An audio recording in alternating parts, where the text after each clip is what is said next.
حاجی موسیٰ شاہ صاحب فارسی قدم کھڑے نہیں ہوئے کیونکہ بوقت تہبند پوشی ان کو قناعت کے بائیں الفاظ ہدایت ہوئی تھی کہ فقیر کو چاہیے کہ خدا کی کفالت پر بھروسہ کرے اور صبر سے بیٹھا رہے۔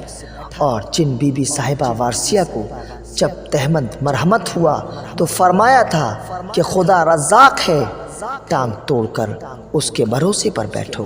اس فرمان وارثی کی تعمیل میں وہ ثابت قدم عورت 33 سال تک کھڑی نہیں ہوئی اور اسی حال میں داعی اجل کو لبیک کہا۔ اور بعض ارادت مندوں کو بستی میں آنے کی ممانعت تھی جن کی زندگی پیران جنگلوں اور غیر آباد پہاڑوں پر گزری۔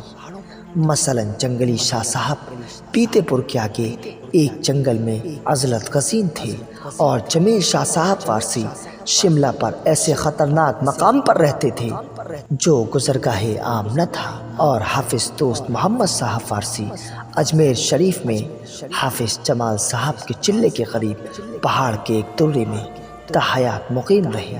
بلکہ ہندوستان کے باہر بھی ایسے مجاہدین کو اخوان ملت نے اکثر دیکھا ہے۔ چنانچہ محبت شاہ پنجابی جو بارگاہ وارثی کے قدیم خرقہ پوش فقیر ہیں بیان کرتے تھے کہ سیاحت عراق میں زیارت عتبات عالیات کے بعد حیفا سے بیروت جا رہا تھا، اور اکرام علی شاہ صاحب جو مولانا فضل الرحمن صاحب کے دست گرفتہ تھے، مگر سرکار عالم پناہ نے بھی ان کو سیاحت کا حکم دیا تھا۔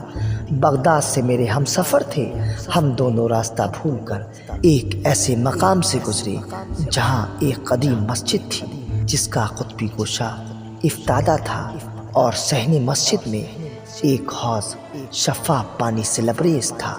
اس کے کنارے آرام لینے کے لیے ہم بیٹھے۔ تھوڑے عرصے کے بعد استنجے کی ضرورت میں باہر گیا۔ ہنوز فارغ نہیں ہوا تھا کہ مسجد کے کسی شکستہ گوشے سے نہایت خوشگوار خوشبو آئی۔ میں نے اکرام علی شاہ صاحب سے یہ عجیب و غریب واقعہ بیان کیا اور کہا چلو دریافت کریں کہ اس غیر معمولی اور دلاویز نکھت کی واقعی حقیقت کیا ہے۔ قریب جا کر یہ دیکھا کہ اس شکستہ گوشے میں ایک غار بصورت تہ خانہ ہے، اور یہ خوشبو اسی سے آتی ہے۔ جب اس غار کے اندر گئے تو دیکھا کہ سن رسیدہ بزرگ بیٹھے ہیں، اور دفعتاً مجھ کو یہ بھی نظر آیا کہ حضور قبلہ عالم تشریف فرما ہیں۔ اس خیال سے مجھ کو محفیت تھی، مگر سلام کیا اور اشارہ پا کر بیٹھ گیا۔ وہ بزرگ اکرام علی شاہ سے مستفسر حال ہوئے، اور جب اثناء گفتگو میں سرکار عالم پناہ کا نام نامی آیا تو موصوف نے خیریت مزاج دریافت کی۔ متعجب ہو کر اکرام علی شاہ صاحب نے عرض کیا کہ آپ کو حضور اقدس سے واقفیت کب ہوئی؟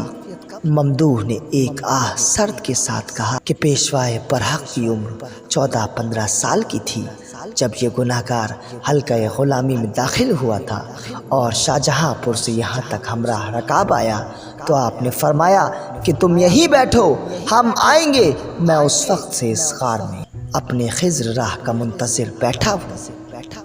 اس کے آگے کا پارٹ انشاءاللہ اگلی ویڈیو میں ملے گا۔